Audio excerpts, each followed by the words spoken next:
my name is Clint Taylor, and today I'm here to talk to you about recycling and how recycling should be mandatory here in America and around the world.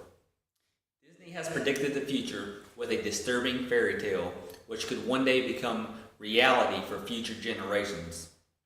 This is not a story of a prince and a princess living happily ever after. Instead, the 2003 Disney blockbuster movie called Wall-E gives us a frightening glimpse of what the world covered in waste and trash looks like. In this movie, trash and waste cover the ground similar to a blanket of snow. But this ground cover has a toxic smell and toxic consequences for our health and for the future of our planet. However, it is possible to stop this prediction from becoming a reality. In order to change the path of destruction of our planet, recycling should become mandatory around the world.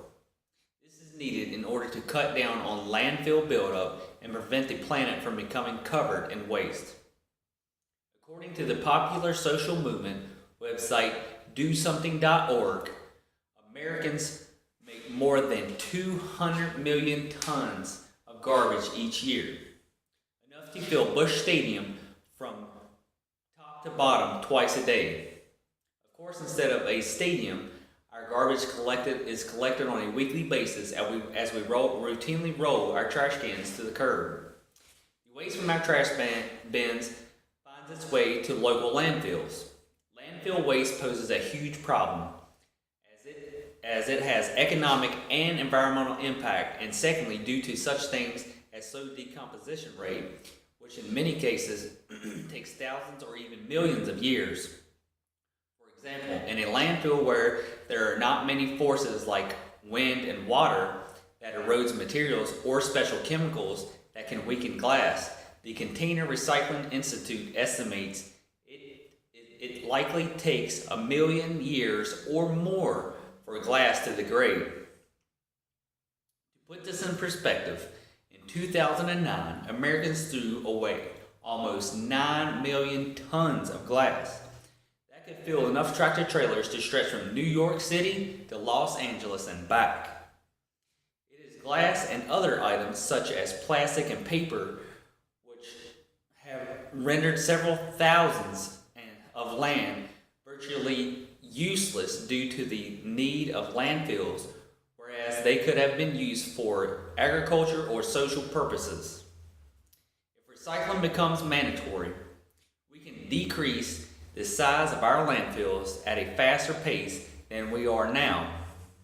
Our growing population also plays a huge factor in the need to regulate and mandate recycling. As our population increases, it will continue becoming more difficult for our landfills to keep up with holding so much waste and trash. When we reach capacity for these landfills, our cities and the landscapes of which we call home will fall victim to such things as air pollution and water poisoning, which then leads to health problems for current and future generations.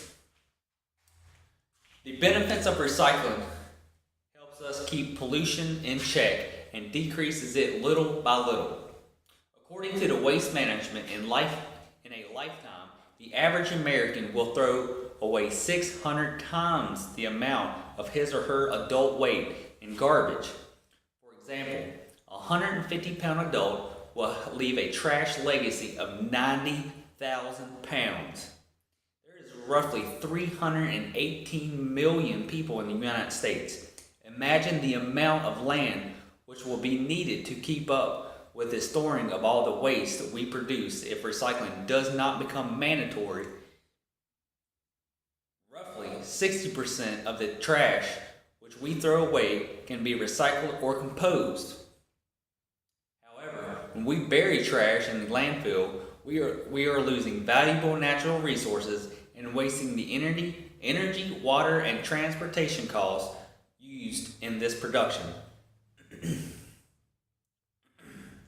The only sustainable answer to this problem is to recycle our waste. Furthermore, if recycling becomes a requirement for citizens and businesses, we could reuse or recycle more than 70% of the waste that goes to landfills, which includes valuable materials such as glass, metal, and paper.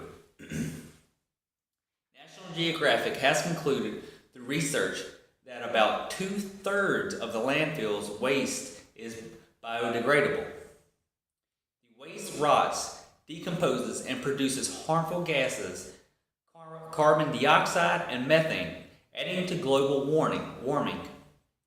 These toxic chemicals, such as methane, creep into the ecosystem as the garbage decomposes. Furthermore, the chemicals evaporate into the air and into the ground, which threatens the water supply. Processing garbage emits carbon, which has been scientifically linked to the depletion of the ozone layer and global warming. Every living creature on Earth is at risk from the toxins from landfill matter and its harmful gases. This is where we need to become part of this solution rather than continuing to add to the problem. Currently, recycling is most part voluntary in America, does not have national recycling laws. However, there are some states in which have transformed recycling in the United States.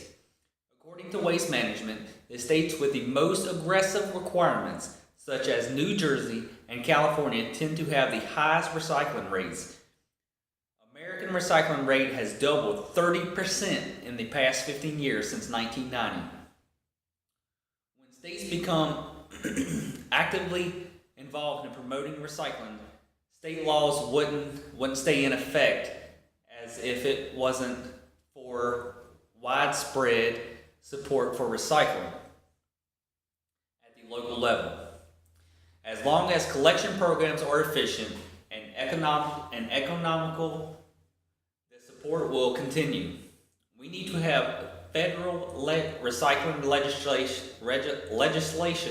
replace the state legislation when it comes to recycling. Recycling is a simple way in which every person can contribute to making a better world. America's recycling rate doubled over the past 15 years, but this has occurred in the absence of federal law on recycling. Imagine the increase in the percentage if recycling was no longer voluntary. I am making a stand for the requirement of mandatory recycling program to ensure a healthy future for humans and for the future of our planet, which will be sustained for generations to come. The efforts and changes we make now. Thank you for listening today, and have a great day.